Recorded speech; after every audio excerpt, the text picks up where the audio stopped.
Monsieur le Premier ministre, travailler et produire davantage. Voilà le monde d'après que le Président de la République nous a proposé dimanche soir dans un océan d'autosatisfaction mielleuse.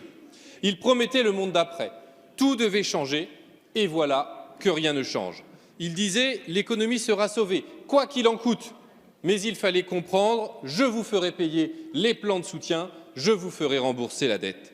Ce n'est même plus travailler plus pour gagner plus, c'est travailler plus pour rembourser plus. Travailler encore plus longtemps, rallonger le temps de travail, raccourcir les congés payés, repousser le départ à la retraite. Voilà ce que le président a annoncé dimanche soir. Absurde. Augmenter la durée du travail, c'est baisser les salaires et maintenir des millions de Français au chômage. C'est affaiblir la demande intérieure et alimenter la récession. Absurde. Produire davantage, c'est nous envoyer dans le mur de la crise écologique. Produire toujours plus pour alimenter le grand déménagement du monde. Le productivisme épuise la nature et les travailleurs. Il faut faire tout l'inverse. Il faut engager la bifurcation écologique, planifier la relocalisation des activités, produire ce dont nous avons vraiment besoin. Il faut partager le temps de travail pour que chacun ait un emploi. Il faut partager la richesse produite pour que chacun puisse vivre dignement de son travail. Jamais les Français n'ont été aussi productifs, jamais la France n'a été aussi riche. C'est donc possible.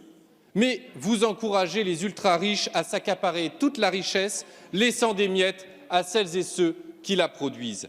Arrêtez de sous-entendre que les Français s'abandonneraient à la mollesse et devraient retrouver le sens de l'effort. C'est vous qui organisez le déclin de la France. Les Français ont le sens de l'effort et du travail bien fait. La bifurcation écologique leur redonnera un objectif à la hauteur des enjeux de notre temps. Le partage du travail et des richesses leur rendra le goût du bonheur. Qu'attendez-vous, Monsieur le Premier ministre? Je crois qu'il n'y a pas pire sourd que celui qui ne veut pas entendre. Et je pense que nous n'avons pas entendu la même intervention du Président de la République dimanche soir. Notre priorité absolue, celle du Premier ministre, du Président de la République, de toute cette majorité, c'est l'emploi.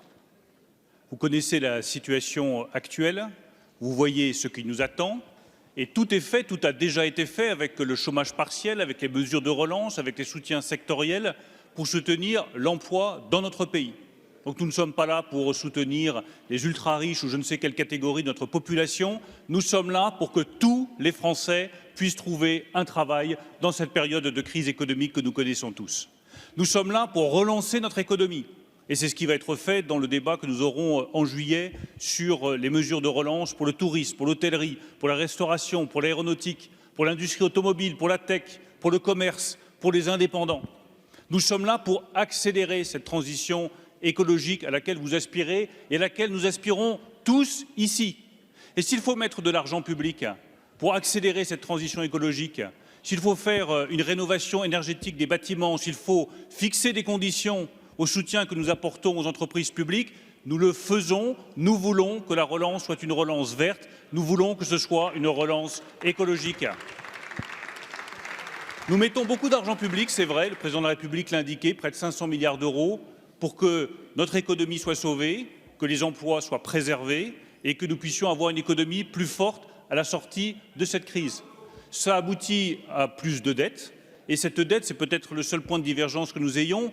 Oui, il faut bien la rembourser, parce que vous aurez du mal à convaincre les investisseurs de venir en France soutenir notre économie si vous leur dites que l'argent que vous avez emprunté, vous ne le rembourserez pas un jour. Nous assumons le choix de l'endettement pour préserver notre économie, mais oui, cette dette, le moment venu, il faudra la rembourser par la croissance et par le travail.